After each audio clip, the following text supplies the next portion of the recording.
Join us today on Two Guys on a Porch. We have special guest Jon Robinson, who is just an amazing bourbon steward. I'm sorry, he's an NFL executive.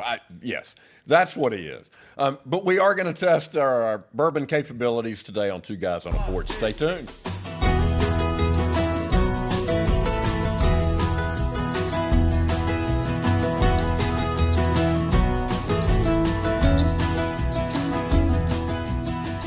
Welcome to Two Guys on a Porch. I'm Jason. This is Bradford. Here we are still on our field trip at the Kentucky Bourbon Festival. We're still here on day 2, but there's so much to take in that we're doing yet another podcast while we're here. Again, we're filming at the Trail Hotel, wonderful place here in Bardstown, Kentucky. It's a great place that we have discovered. New hotel, just opened a few months ago. We are in their speakeasy. On the back wall here, you see some of the distilleries that are represented. The big names are Willett, Four Roses, 792, but there's a dozen plus distilleries right here in Bardstown, but along the Kentucky Trail. Before we get into our guest today, be sure to like and subscribe. We love doing this, but let's face it, we need your help, we need your support. Hit that subscribe button. Let us know what you think and give us a comment. Today, earlier today we had our first female on the podcast. Wait. Where's your dog? Oh yeah. I'm trying to. I'm going through withdrawal, and sometimes don't want to be ignorance reminded. Is denying it. It's tough. Again, unfortunately, Kim is not here with me today. My trusty hunting dog. We always have Kim on the podcast because Kim's always with me, but. Unfortunately, this nice hotel doesn't allow dogs. Again, I wanted to claim her as an emotional support animal and just fake it that way. Well, and since we're indoors, I feel like Ricky Bobby going, because we don't have cigars, I'm like, well, I don't know what to do with my hands. Yeah, what do I do with my hands? Right. Yeah, it's a little bit of a field trip. It's a little bit of our comfort zone. But we have filling in to assuage our discomfort. We have Jon Robinson, longtime friend, former GM for the Tennessee Titans, here to give us some insight. And wow, really appreciate you being on the podcast. We have our first female guest on the podcast. Now we have our first football extraordinaire expert with us. I don't know if I'm an upgrade or a downgrade from the dog. But it's great to be with you guys. Yeah, we stumbled into each other the other day when we rolled into town. We're friends of Suzanne's as well, who was on the pod. Came to support her and her new venture. So Bradford and I were kind of chopping it up the other day and talking about podcasts. So appreciate you having me on. Well, the interesting thing is our original connection is diabetes, type 1 diabetes. We all have children with type 1 diabetes. And we're there in Nashville, and through what used to be called JDRF, now Type 1 Breakthrough, or Breakthrough T1D, Breakthrough T1D.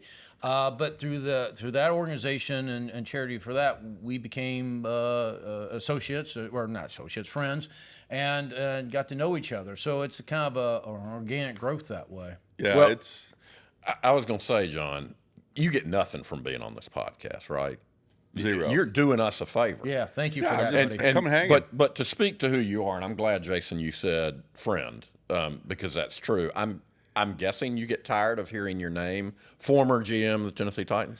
It is what it is, right? When I signed up to get in the business, I told my wife Jamie, who will be 24 years married this spring, 25 the following year. I said, listen, I'm going to chase this football thing. Like, we're going to get hired. We're going to get fired. Fortunately for me, I only got fired once.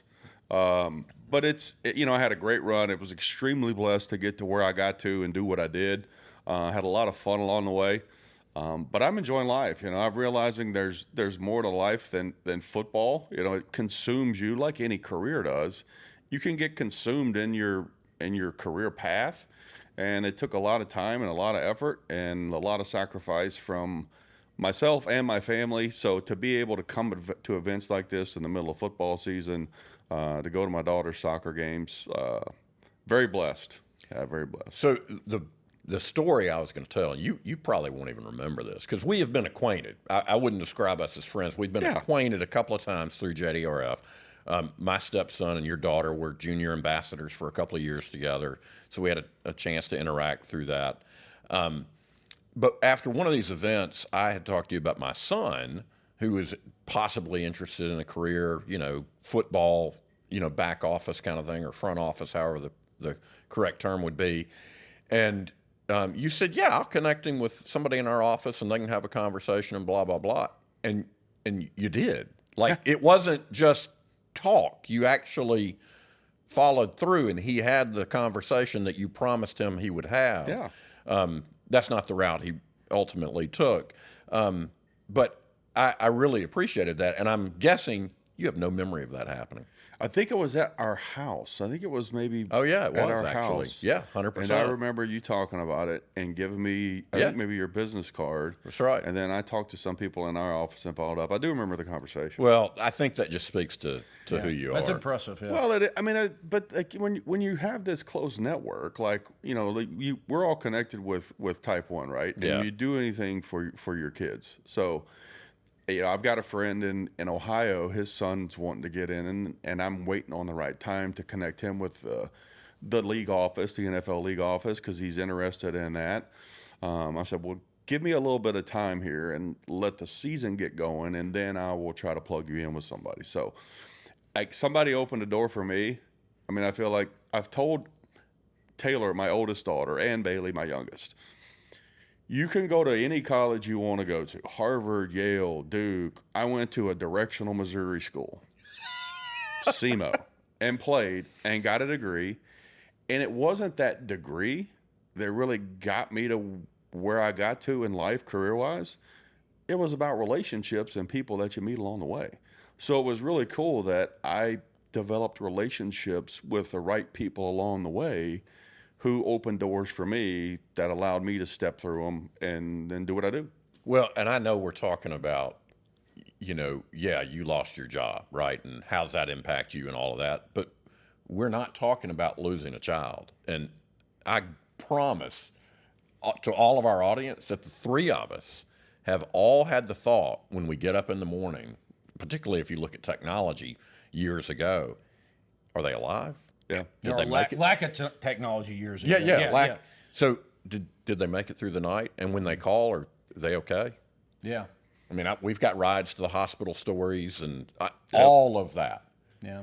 So nobody died, Correct. right? Yeah. That's at the end of the Well, day. and I was at an event in Murfreesboro, and a lady shared a story, and she unfortunately didn't recognize the symptoms fast enough and lost her child.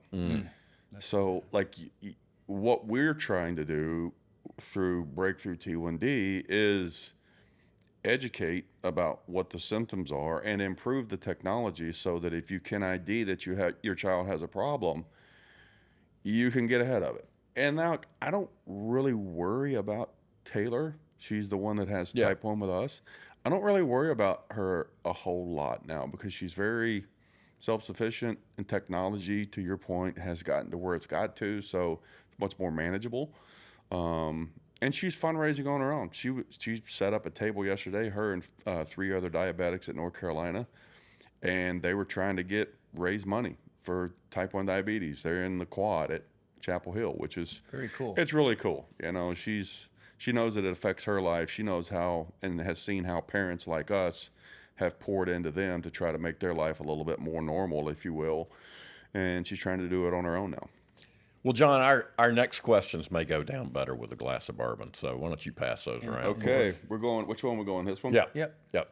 So this, by the way, is 15 stars, which is kind of a new star on the market. It is a father-son distillery, or whiskey brand is better said. Rick and Ricky Johnson, who founded this in 2022, if I'm not mistaken. That's right. And it's basically an MGP product. Yeah, well, they started off that way, and they're doing their own distillation now. But that's the easy way to start your own distillery is you buy somebody else's juice to start off. The theme for today's bourbons is basically we wanted to taste stuff that you can't necessarily get at home, something unique. And that's the whole advantage of coming to the Kentucky Bourbon Festival, is finding local bourbons or whiskeys that you haven't discovered yet. I've never heard of 15 Stars before I came here. I doubt you had it either, Bradford. And so you come to the festival, you do all these tastings. There's tons of distilleries here, and wow, you discover these things. And so what we're tasting today is our two distillates that we discovered. So Yeah, I read a recent review of 15 Stars in reference to this particular release as, hey, you need to go find this. I would agree with them. You need to go find this. So this is their artisan. They do several different distillates. I guess this is the jargon. This is their artisan. It's award-winning. It's won best spirits at like New York. Several different things. I forgot all their accolades, but wow, it's good juice. Yeah, I'm. Should I say I'm surprised? Maybe I shouldn't be, but I'm surprised. It's one we kind of never heard of it, and all of a sudden we're like, wow, that's really good. Yeah, it's a light on the nose, smooth on the mid palate. It's got a nice oak caramel finish, smooth. There's a lot of depth to it. The flavor profile is complex. It's deep. Oak on the finish.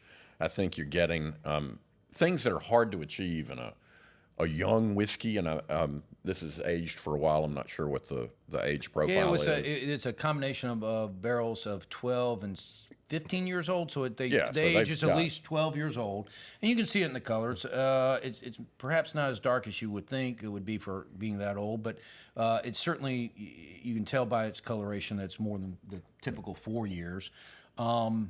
And it's just a very smooth caramel classic bourbon. I think it's about 109 proof. It was over 100 proof. I've forgotten the exact proof. What are you thinking of it, John?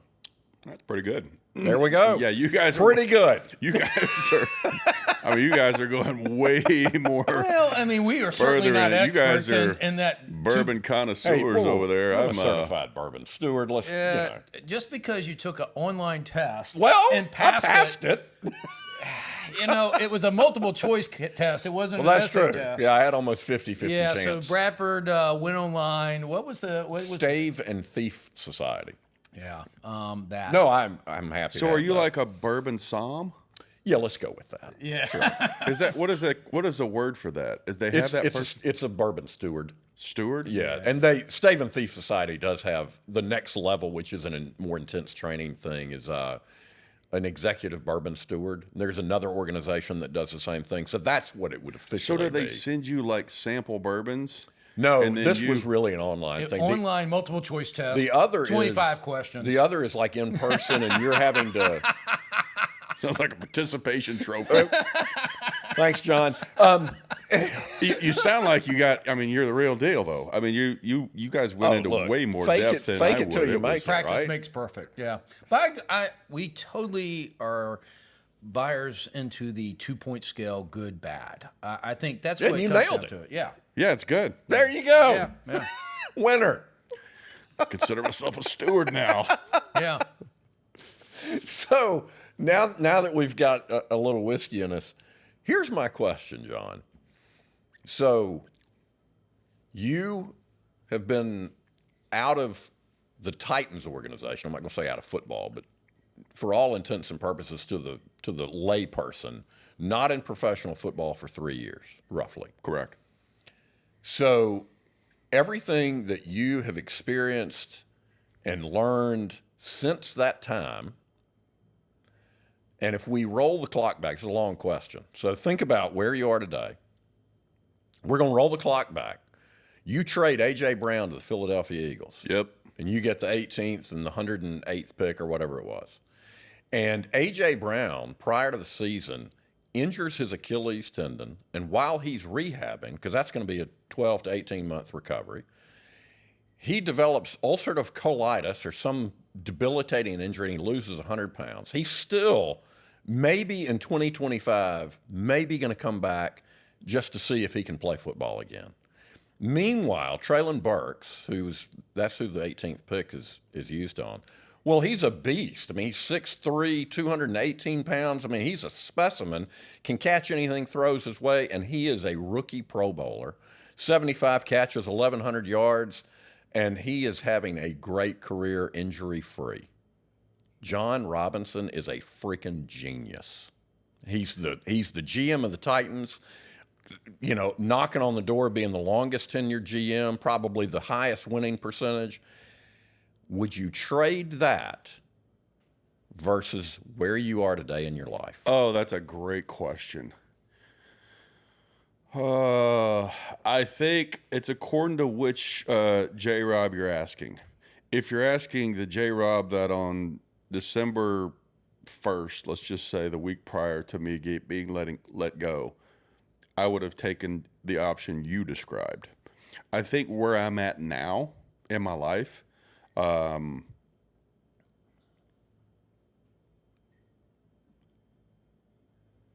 would probably do what I did.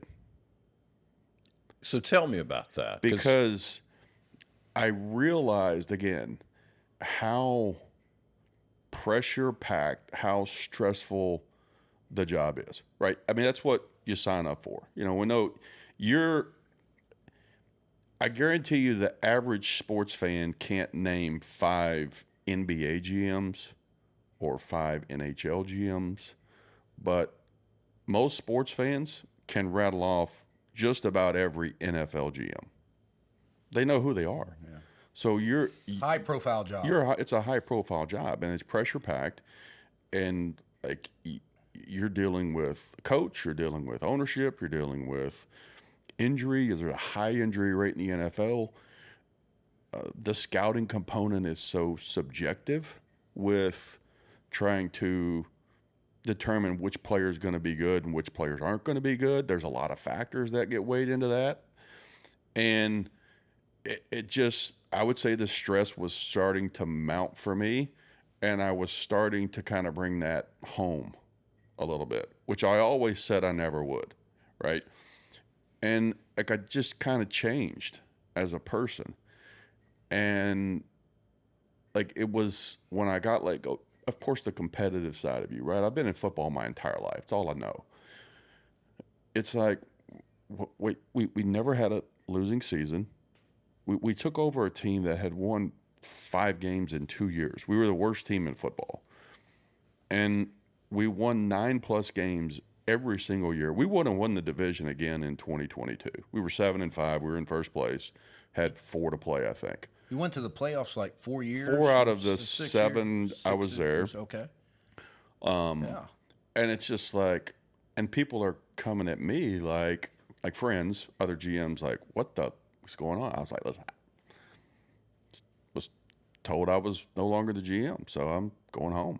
And yeah, there's a lot that goes into that. I'm extremely thankful to Amy and her family. They were great to me, supported me, and like they owners own teams, right? It's like I own a house. If I want to paint it purple, I can paint it purple. I own it, you know. So if they want to make a change, his house isn't purple, by the way. I've seen it. No, it's not purple.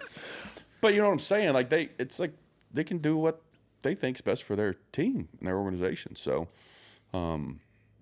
so going back to the original question, I guess when you were in it, when you were in the woods, if you will, you couldn't really see the force. You couldn't see yourself changing the stress. You felt the stress, and you just kind of deal with it. You got to do what you got to do. Got to do what you got to do. But the toll that was taking on your family and yourself personally, I'm guessing you did not see that. You may have been even unaware of that. No, because you get caught on the hamster wheel. You know, you're in it, and you're trying to. So coaches, for the most part, they're looking at week to week, right? Like we're playing the Bengals this week, so all their focus is on the Bengals and trying to get the team ready to go beat Cincinnati.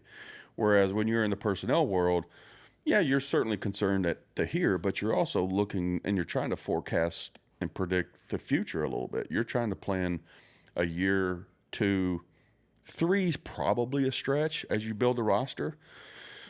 So when you have contracts that are coming up, you know, Jeffrey Simmons, like who I love, like his contract was going to be coming up. Tannehill's contract was coming up. Derek, I mean, you got all these contracts, and you can pay everybody, but then you get into a cap situation where it's going to affect you year 4, 5, 6 down the road. Not to nerd out on numbers right now, but as you're trying to plan as a personnel guy, the team and how it's going to be structured, certainly this year, because that's the most important year, but then the following year and the following year, those are decisions. And all of the decisions we made on players, like those are collective decisions.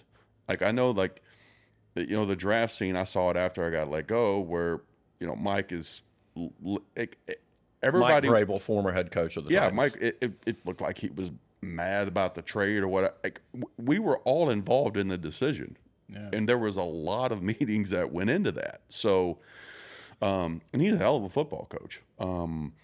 So what you're saying, it's not like the movie Draft Day where Kevin Costner does just this. Rolled in and did that. Yeah. No, that's not how it worked. Like there was a lot of meetings, there was a lot of discussions that went into those decisions, and then we made the decision that we ultimately made. But it's funny, like that's still the one thing, and it was a big decision. But I get people like hitting me up on socials at times, like you ruined my life, and I'm like, if your life is really tied to the success of an NFL team that you don't work for, might need to I reevaluate. find some different priorities. So here. I'm wondering if it's crossed your mind. I mean, you have a daughter in college now, and I think you're familiar with the head football coach at UNC, Bill Belichick. Yeah, know him well. So the job of a GM in the NFL is you're managing the salary cap to build the best roster possible to fill the needs that you have, and you mentioned over this 2-year time span. So now they've got GMs in college, and there's no salary cap. No. Wouldn't you want to be a GM in college? Well, but that's a whole other. I mean, I've talked to a couple teams. I've kind of consulted with a couple teams that with their GMs, Because that's a crazy world right now. It is crazy because like I was at. I went to University of Illinois recently and visited with Coach Bielema up there. There was a kid that they were recruiting out of California, and you've got to negotiate a contract. Well, Right. His agent was the night shift manager of the high school. And he charged the kid 20% on the contract. So it's just like as a GM, that's what you're dealing with. You're dealing with friends, family, night shift managers walking around the school who are because you don't have to be certified. Lane Kiffin said the other day that he has count on one hand number of times he sat in a kid's living room, and he's not had one parent ask about academics since the NIL came in because he's dealing with agents. Yeah, it's all pay for play. Like it's when they made that move to where, which listen, I'm all for everybody making as much money as you can make, and certainly I do think there probably is a happy medium somewhere that should have been struck a long time ago. Like I'm sure the University of Florida made a ton of money off Tim Tebow jerseys when they were selling those 15s. Same thing with Tennessee selling Peyton's 18. I get it, and their value is probably worth more than the scholarship that they got. Absolutely.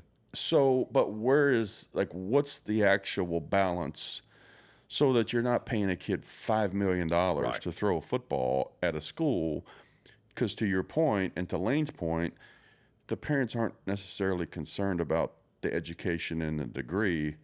They're looking for fast cash. Right. How much can I make right now? Right. And the problem with, I shouldn't say problem, but it's a thing in the college world. In the NFL, you sign them to, you sign guys to 1-year contracts, but usually, like, if you're going to be a commitment, it's a 3, 4, 5-year contract. If it's a really big one, these guys, it's 6 months. And, like, one of the GMs called me and said, we got kids walking in my office wanting to renegotiate in early November. Like, we're not even done with the season yet. So there's just a lot in the college space that there really aren't enough parameters in place to make it more seamless. Yeah. And you're also trying to, is the role of that GM or on the college level, the coach, trying to predict which horse do you bet on, which, be it, high school or college level person that you're going to give, several millions of dollars to. For the first time in their life, they're seeing money. They don't freak out on it. They don't go crazy. They stay disciplined. They continue to work out. They hone their skills.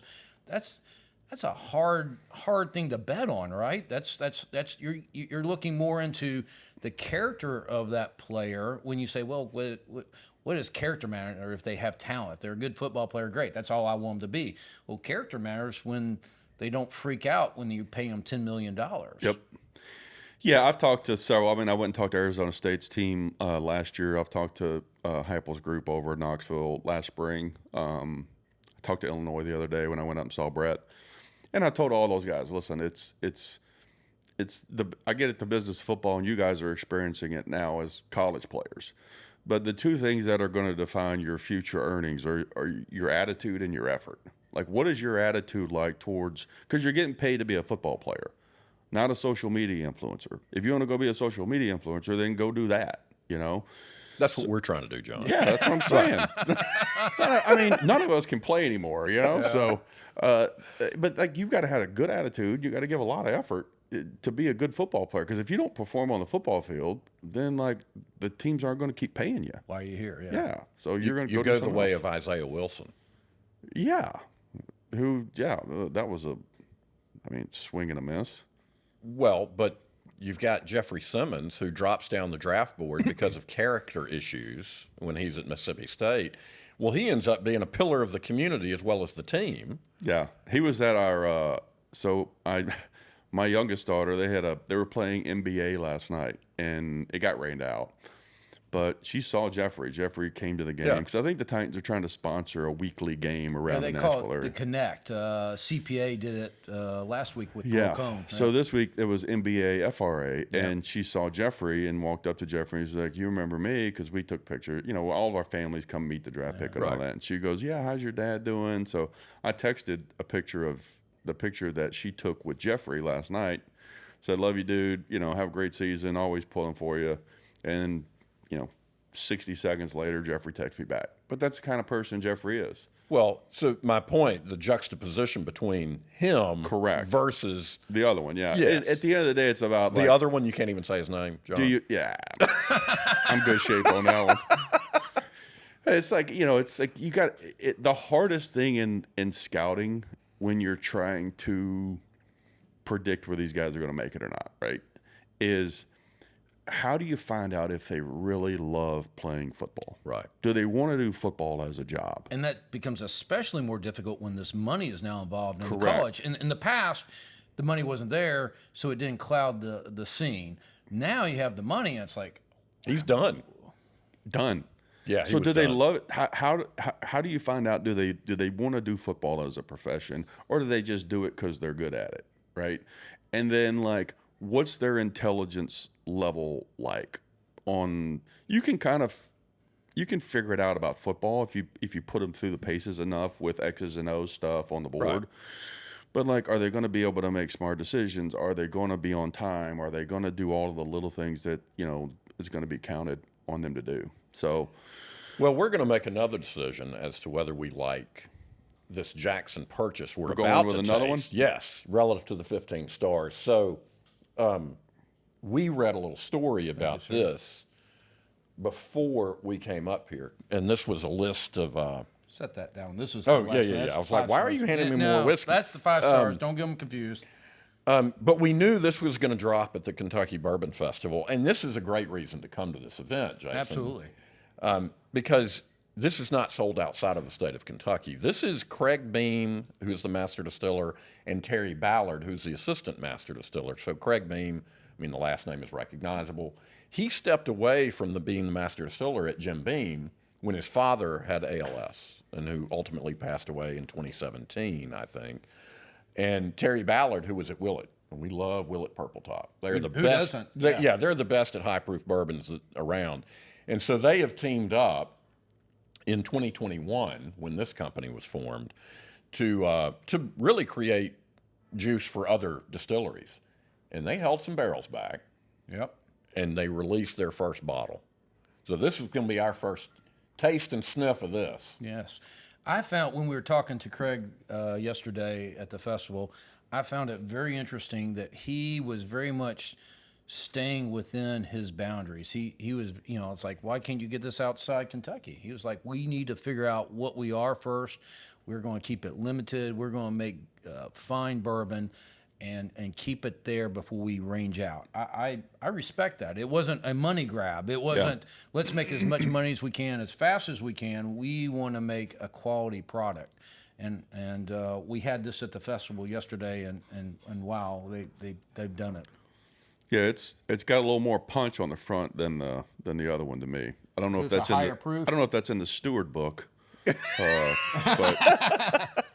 that would be my summation. A little more punch. But it's good. That sounds like a football guy. Yeah, there you go. Weren't you a lineman back in the day? I was, yeah. So there you go. Yeah, you have to punch. Yeah, So. I was All-State, Tennessee. Went to the Air Force Academy out of high school. That lasted a whopping 6 months. Like, I got tired of getting yelled at. Like, got stuck in a tunnel, ripped the calluses off my hands, climbing the bars across. It was, I'm glad I went. It matured me beyond belief to go through that. But I did not want to stay. So that's where I wanted to go to middle. But Coach Donnelly, Boots Donnelly was the head coach at the time. Boots was like, hey, well, we don't have a scholarship available midterm. And like my parents, I mean, my dad was a rest in peace. I lost him 4 months ago. He was a great guy. Oh, I'm sorry. Taught me a lot about hard work. And my parents didn't go to college. I was going to be originally from Union City. Yeah, Union Old City, County. County. Yeah, over there in the duck hunting, a lot of duck Northwest hunting. Tennessee. Yeah. And it's, Boots was like, hey, we don't have a scholarship. You're going to have to walk on. I had a scholarship coming out of high school there, and I turned him down to go to Air Force. And then SEMO kind of came back around and said, hey, we'll put you on midterm. And I was like, well, I can't really afford college. I'll just go play at SEMO. So that's how I ended up in Cape Girardeau. So you grew up a Vols fan. I did, yeah. But Are you still? Yeah, I don't really have a team. I mean, Because I'm an Auburn guy. I went to school there, and I love Auburn. Yeah, I've been around. I mean, I've gone to every school in the country scouting. So, and you've got relationships all over the country. So you become more of a people person than and you just kind of root for people. I like Josh. I think Coach Heupel does a great job. Billy High is one of their personnel guys. He reaches out several times a year, just checking in. Hey, we've got this. Do you have any ideas? Contract with this kid. Mike Keith's there. I love Mike. Mike's over there now. That freaks me out when I listen to him on the radio. The Vols, hearing that, I'm like, oh, I got the wrong game on. This is the time. I heard that the first game and had the same reaction. It freaks me out. I mean, I'm not criticizing him at all. I love him, but it's just weird hearing him for the Vols. Yeah, he's back home. But I was in high school. You get all these letters if you're a decent football player. So I mean, I had letters from Alabama and Georgia and all the big boys, and I got constant letters from Tennessee. Coach Fulmer was the coach at the time. So I actually got a call from a coach that said, hey, would you come up to camp in the summer? So sure. And I was going into my senior year, and I wanted to play at Tennessee. Like, if I could have played for Tennessee, then yes. So I trot down there to the line area. And, I'm about the same height I am. I'm 6'1.5", 6'2". I was probably 260 in high school, 265. Not that heavy now. That's big for high school, though. It was. But the dudes that were down there getting ready to go through the drills, I looked up and I was like, at 17 years old, I realized my dreams of playing in that stadium were gone, because these dudes were like 6'5", they were 295. I was like, I'm not playing at Tennessee. And run like the wind. Yeah, I'm not playing at Tennessee. So I went ahead and did the camp. I came back home. I said, I don't think I'm going to go to Tennessee, Mom and Dad. Those dudes look different than me. So, but a nice SEMO. Let's try to get there. So, what do you think of this Jackson purchase? By the way, I was about to jump into a question. We hadn't talked about the whiskey. So other than John going, it's good. So. Like we just said, I've not done my research. Our new bourbon steward. Yeah, exactly. Jon Robinson. I'm a semi-steward, like half. So I've not done my research on this. I really don't know the mash bill or remember the mash bill because we heard tons of them yesterday. I'm sure we talked to them about it. Don't remember the aging, but wow, this is just a great caramel nose. Great. it tastes weeded to me. I feel like my tongue put on a little wool sweater. Yeah, Just covered it. It's, yeah. you know. This is just But buttery. it's got a like kind of a deeper flavor than what we just tasted. I It's agree. different, not necessarily better or worse, but it is distinct. Yeah, I'll give you that. But from my personal taste, I like this better. I like that, as you called it, a warm finish, that fuzzy finish. And yeah, this is, the proof, I think this is higher proof than our last one. I think it's 117. It says full proof. Yeah, yeah, we're looking. 117. Yeah. Yeah. I don't taste that. That's where I was I going agree. with that. Yeah, I would agree with that. Yeah, and so some distillers Now the say other's really, 109. so we're a good almost 10 points higher. Some distillers really hide that alcohol. I don't smell it in the nose. I don't get it in the nose. No, But I we're- wouldn't at have known 117, we're starting to get high proof now. That's a good bullet there. But wow, you don't taste it. It's smooth. You don't get an alcohol burn. It's just smooth, buttery all the way down. Little warm butter. I guess that's to use your phrase before. Yeah. So, John, I want to circle back. You said you had changed a little bit. The job had, impact, stress level, so forth. Jamie didn't marry the GM of a professional football team. No. And your kids, at probably that age, they didn't give a shit who you are or what you No. do for a living. Zero. Your dad. Yeah. So I'm curious, how did it begin to change for you after you'd quit working for the Titans? Well, I was home every day. Typically my day would start at, kind of whenever when I would wake up and the first thought would pop in my head of what I needed to do or what was going to go down. Some mornings that was 3 a.m. Some mornings it was 5 a.m. Was never later than 5:30. I was off and gone every morning. So I never saw my daughters, never really took my daughters to school, never really saw them leave for school, didn't see them when they came home from school, didn't really have dinner with them, just not present, So now it was an adjustment for them too, because they went from, their routine of life of mom and the girls to, all right, dad's home every day now, and I would mess with them in the mornings. I think I annoyed them a little bit initially because my presence was messing up their routine. Right. It's like, who are you and What why is are you this here? guy? Why don't you go do something? So, well, we got a good flow. We just kind of over time, the first 3 or 4 months was probably the, say, weirdest, because you go from this, you're in a friggin' dragster and you get up early and you get home late and it's 7 days a week and you don't come up for air very much. And to now, having nothing, So, but I had to find stuff to keep myself around the game. I went into a couple training camps for a couple off-season programs that fall or that spring. I'm sorry. I went to Carolina, Tampa, Miami, just kind of be around ball a little bit. And then I'd say within the year of being let go, I had started with a sports agency group, Win Sports now. I don't even know what my title is, but I basically evaluate draft prospects. They pay you for something. Yeah. Yeah. And Doesn't matter what the title is. It's go, recruit these 20 guys. And I color code a system for the agents, for guys to represent for NFL contracts. Yeah. And then work on the coaching side, because we have a coaching division and we have a player division. Work with coaches and execs on interview prep. So, I worked with Liam Cohen before he interviewed for Jacksonville. And then I ended up interviewing for Jacksonville. I worked with a couple of GMs, interview for the Raiders job. Worked with a couple, interview for the Jets job that I actually interviewed for as well. Because that's kind of where I'm at in my career. It's if the right opportunity came along again, would I do it again? Maybe. But I really want to give back to the game. I want to help some assistant GM who wants to be one of 32 guys. I already did that.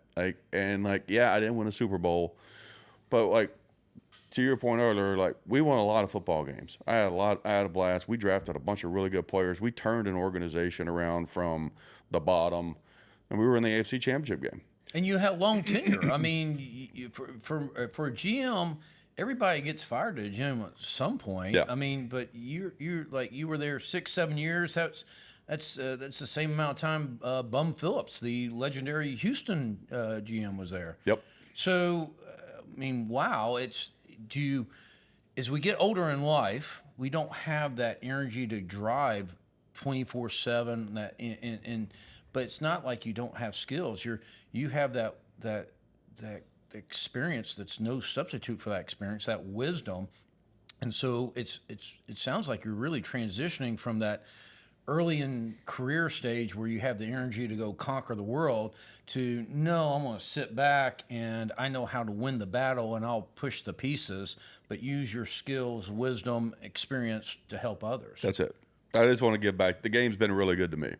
So if I could give back to a young coach who's trying to be a head coach, or if I can take a player, right, who, wants to go in the first round, and I can put him through an hour interview session so that when he walks into an interview room with a team at the combine and he knocks the interview out of the park and improves his draft status to go be a player, like that's very rewarding. One of the most rewarding things for me now is not necessarily the wins, but it's like when we represent Brock Bowers. So when Bowers texts me after He's a decent player. He's really good.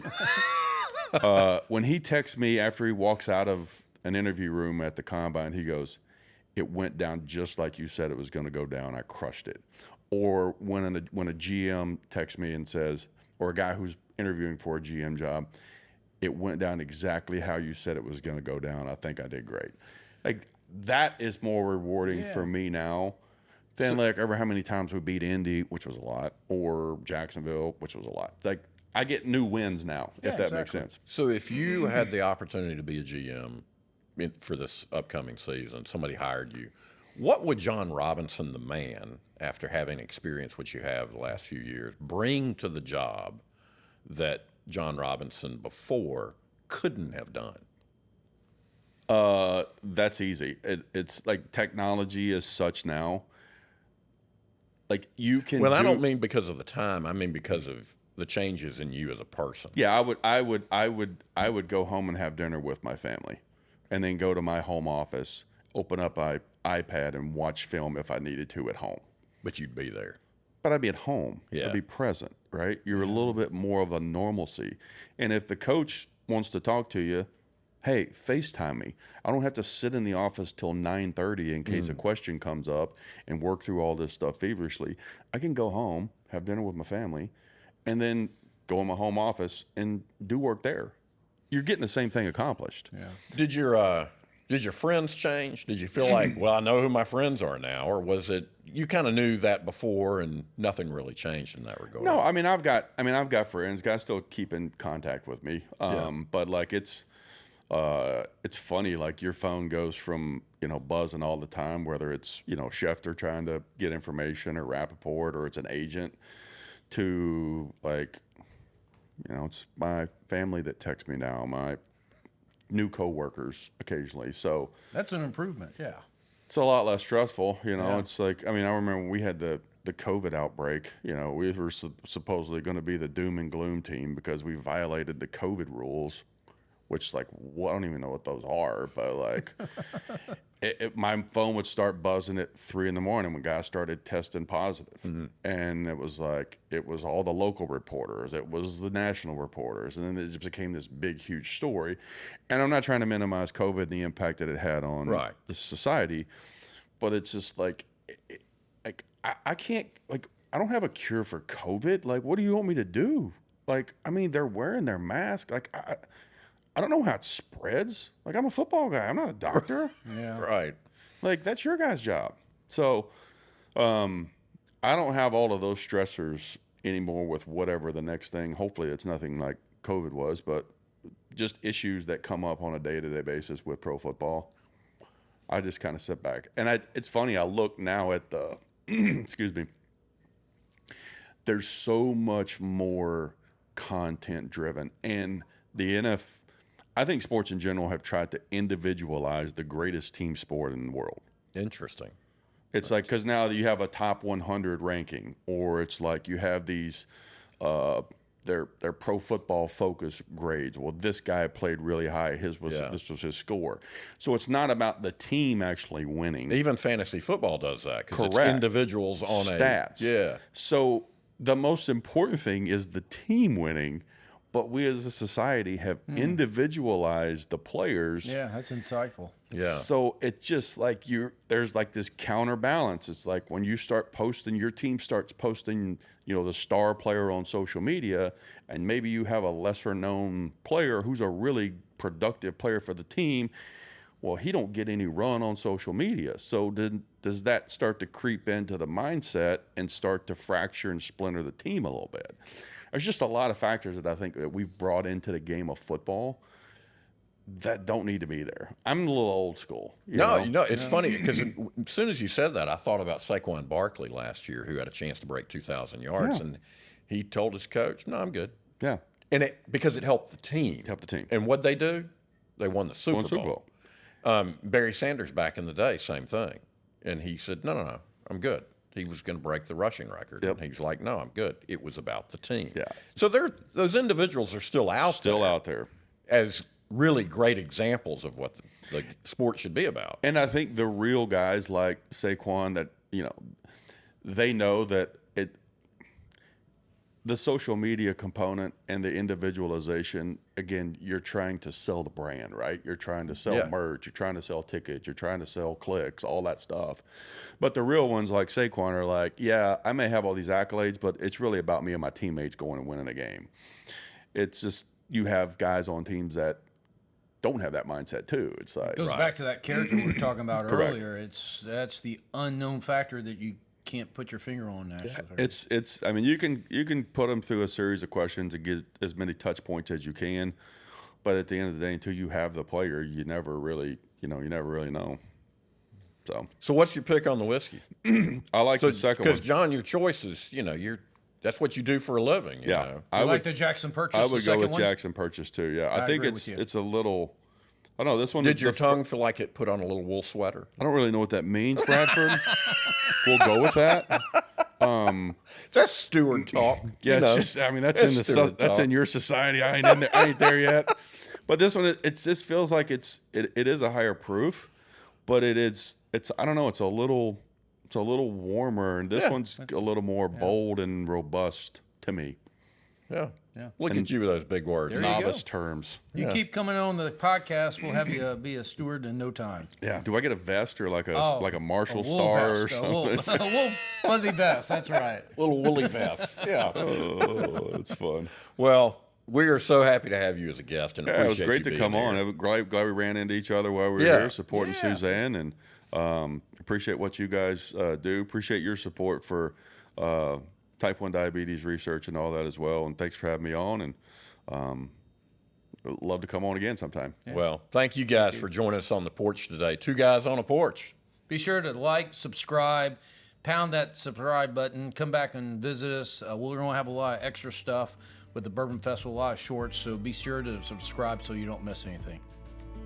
Cheers. Please like and subscribe, rate, all the stuff you do on all the social media platforms. Thanks, guys. Let us know what your drink and cigar of choice is at twoguysonaporch.com, and you'll be entered into a drawing to get some Two Guys on a Porch swag